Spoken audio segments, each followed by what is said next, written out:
Welcome back to my channel. तो मैं हूँ शोमाली और गाइस आज मैं आपके साथ एक बहुत इंपॉर्टेंट एक वीडियो लेके आई हूँ। आज मैं आपके साथ शेयर करना चाहती हूँ ये जो 21 डेज का लॉकडाउन का पीरियड चल रहा है, इस पीरियड में मैं क्या क्या करने वाली हूँ। और जैसे कि मैं एक ब्लॉगर हूँ और मेरी ज़िंदगी की बहुत सारी चीज़ें आपके साथ मैं शेयर करती हूँ, तो ये वीडियो भी उनमें से एक है। क्योंकि पहले तो 14 दिन का था, तो उस टाइम में थोड़ा बहुत मतलब लड़खड़ाते हुए कुछ प्लान मैंने बनाई थी कि उसके बाद से तो हाँ सब कुछ शायद ठीक ठाक हो जाएगा।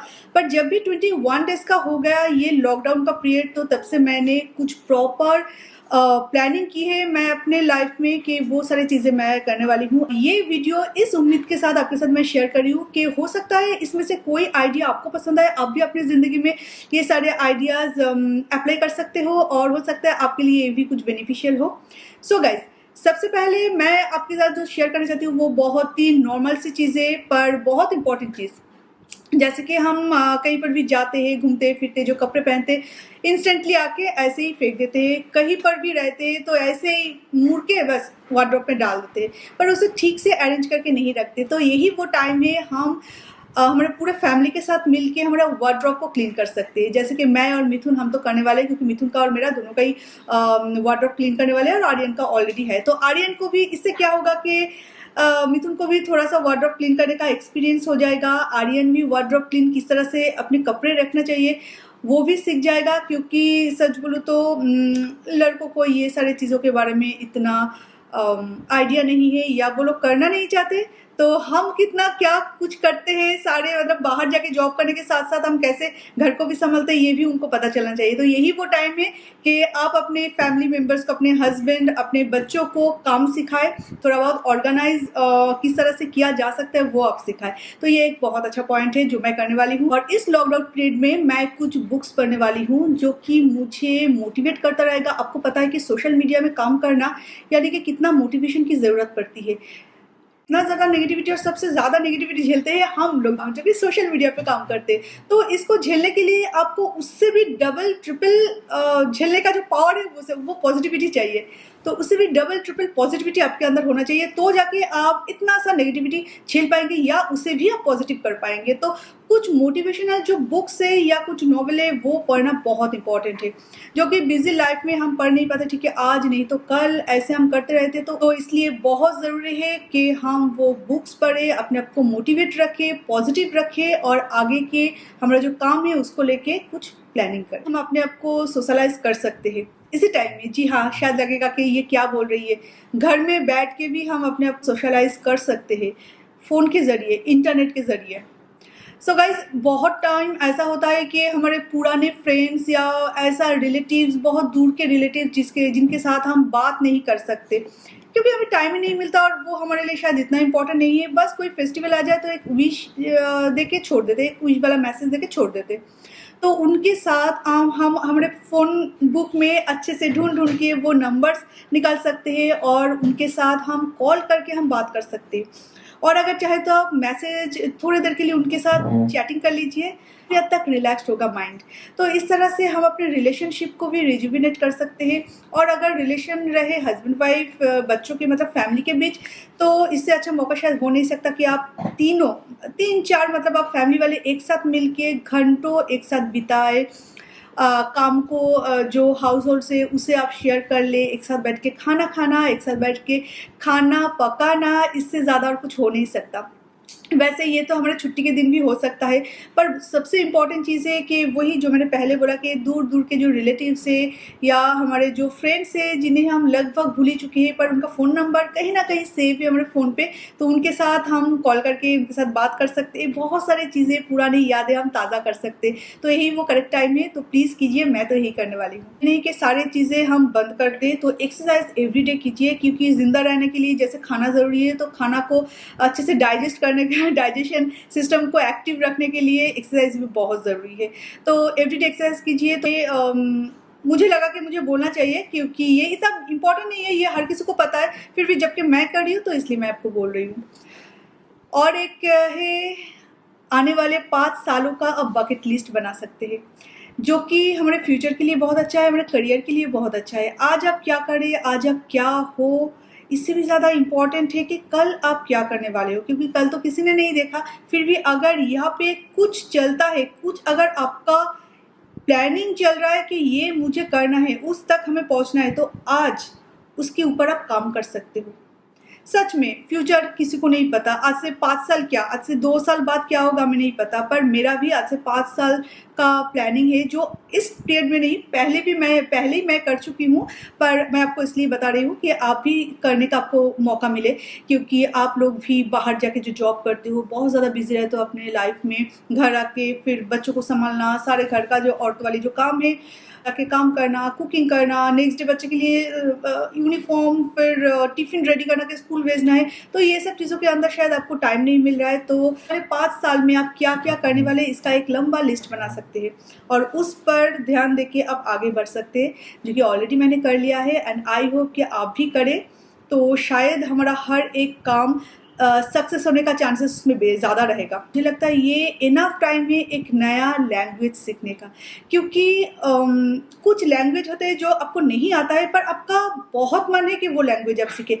तो इस तरह से आप कोई लैंग्वेज सीख सकते हो जो कि आपको आपका काम भी आने वाले है, और हमेशा ऐसा नहीं कि आपको काम आने वाले, आपके प्रोफेशनल लाइफ में आपका काम आए, अपना खुद का भी कुछ शौक होता है।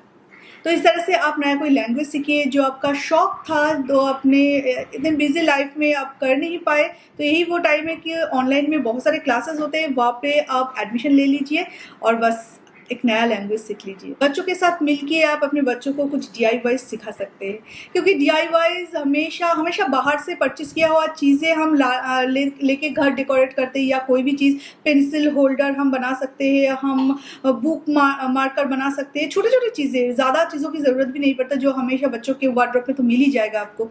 तो हर चीज़ हम बाहर से परचेस करते हैं, क्योंकि हमारे पास इतना टाइम कहाँ है कि हम वो सारी चीज़ें बनाएं और उसे यूज़ करें। इससे अच्छा है कि बस ऑनलाइन पे ऑर्डर कर तो वो आ जाएगा। तो यही वो करेक्ट टाइम है कि हम कुछ DIY बनाएं, ताकि बच्चे भी बहुत खुश हो जाए, उसे भी कुछ नया सीखने को मिले और हम भी बच्चों के साथ काफ़ी टाइम स्पेंड कर पाए, क्योंकि DIY सीखना मतलब एक साथ बैठ के बच्चों के साथ ज़्यादा से ज़्यादा टाइम स्पेंड करना, उसे भी खुशी देना और खुद को भी खुशी मिलना, वो आप कर सकते हो। और इस बच्चे के साथ क्या कर सकते हैं ये इसका पता नहीं है। जब भी मैं वीडियो बनाती हूँ तो मेरे पास आके मुझे बहुत बहुत डिस्टर्ब करते हैं।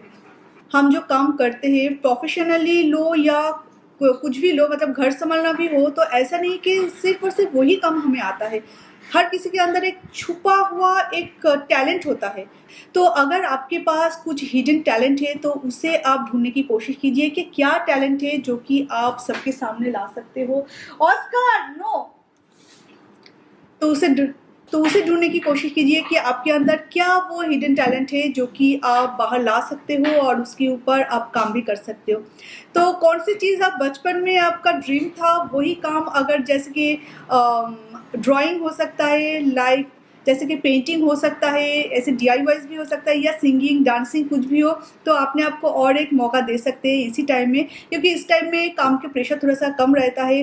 चुपचाप बैठ के TV देखने के अलावा अगर आप सोचते हो कि मैं बचपन में क्या चाहती थी, क्या मैं सबसे अच्छा करती थी, या स्कूल से मुझे प्राइज़ मिलता था, तो वही चीज़, या स्पोर्ट्स भी हो सकता है वो कुछ, तो वो चीज़ हम बाहर ला सकते हैं, लाके उसके ऊपर बाकी की ज़िंदगी उसके ऊपर काम कर सकते हैं, और थोड़ा सा प्रोफेशनल जो हमारा वर्क है उसके साथ साथ हमारा शौक भी पूरा हो जाता है। कई बार ऐसा होता है कि हम ज़िंदगी में बहुत सारे लोगों के साथ झगड़ लेते हैं, फाइट कर लेते हैं, कि मुँह के भी नहीं देखते कि उनके ऊपर क्या बीत रहा है, या उस टाइम में जो हमने उनके साथ जो फाइट किया, या जो मतलब प्रॉब्लम हुआ, उसका क्या जिम्मेदार वो है या मैं, या किसका एक्चुअली दोस्त था, वो सोचने का टाइम ही नहीं है। बस झगड़ लिए तो झगड़ लिए, ज़िंदगी में कभी बात नहीं करना।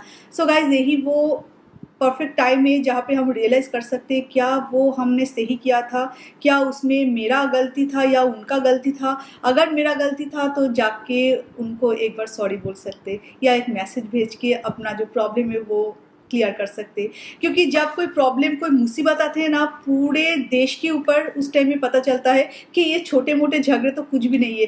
आज है हम, कल शायद नहीं भी हो सकते, पर रिलेशन अगर अच्छा रखते हैं हम, अगर दूसरों को सॉरी बोलते हैं, सॉरी बोलने से किसी का रिस्पेक्ट भी कम नहीं होता, बल्कि रिस्पेक्ट बढ़ता है सामने वाले के नज़र में। तो इस तरह से अगर गलती से भी किसी के साथ आपने बुरा किया है तो यही सही मौका है कि उनको फ़ोन कीजिए, सॉरी बोलिए और अपना दुश्मनी ख़त्म करके दोस्ती कर लीजिए। बचपन में अगर आप मेरे एज के हो तो मैं बोल रही हूँ कि हमारे उस टाइम में मतलब 90s में जो सारे कुमार शानू के कितने सारे म्यूज़िक हम सुनते थे ना, बहुत सारे म्यूज़िक सुनते थे और उस टाइम में कितना एल्बम आता था। अभी आजकल तो एल्बम आता ही नहीं है, तो वो सारे एल्बम्स, वो सारे गाने अब कहाँ सुनने को मिलता है। अभी जो नया-नया गाना है वही हम सुनते हैं, उसमें ही हम मतलब हमारा वो हैबिट हो चुका है कि अभी नया गाना कौन-सा आएगा वो हम सुनेंगे ऐसा। पर वो जो 90s का गाना है वो मतलब गोल्ड है, मतलब ओल्ड इज़ गोल्ड, बिल्कुल मेरे लिए तो वही है। कुमार शानू, फिर उदित नारायण, अलका याग्निक, फिर अनुराधा पौडवाल, कविता कृष्णमूर्ति, ये सब सिंगर्स के गाना मतलब मेरे लिए अमेजिंग, मतलब कोई ट्रेजर से कम नहीं है। तो वो सारे गाना मैं एक कलेक्शन बना रही हूँ, वो सारे गाने की सारे जगह से वो मैं कलेक्ट करती हूँ। वो उनके सारे गाने नहीं, पर जो जो गाना मुझे पसंद आता था तो वो सारे गाना मैं, फिर सोनू निगम, वो सारे गाना का मैं एक लिस्ट बना रही हूँ और उसका एक एल्बम बना के मैं हमेशा अपने पास रखूँगी। जब भी मुझे थोड़ा सा रिलैक्स करना होगा तो बचपन की बात याद करने से ज़्यादा रिलैक्सेशन और कुछ नहीं होता। तो वो सारे गाना मैं सुनूँगी और ये मेरे स्ट्रेस रिलीव करने का एक बहुत अच्छा वे है। तो हम सभी कर सकते हैं, पर बेकिंग हम बहुत कम लोग कर सकते हैं। जैसे कि मैं तो बिल्कुल भी बेक नहीं कर सकती, कोई भी चीज़, मतलब बेकिंग मुझे आता ही नहीं है, मैं जला देती हूँ या तो वो कच्चा रहता है। तो इस टाइम में मैं बेकिंग सीखूँगी। कोई तो घर में आ नहीं सकता, पर मैं बेकिंग सीखूँगी। ज़्यादा से ज़्यादा जो यूट्यूब वीडियोज़ है बेकिंग के ऊपर वो देखूँगी, उसके मेजर मैं याद रखने की कोशिश करूँगी, लिख के रखूँगी और मैं आने वाले क्रिसमस पे मैं बहुत अच्छा केक बनाकर अपनी फैमिली के साथ शेयर करने वाली हूँ।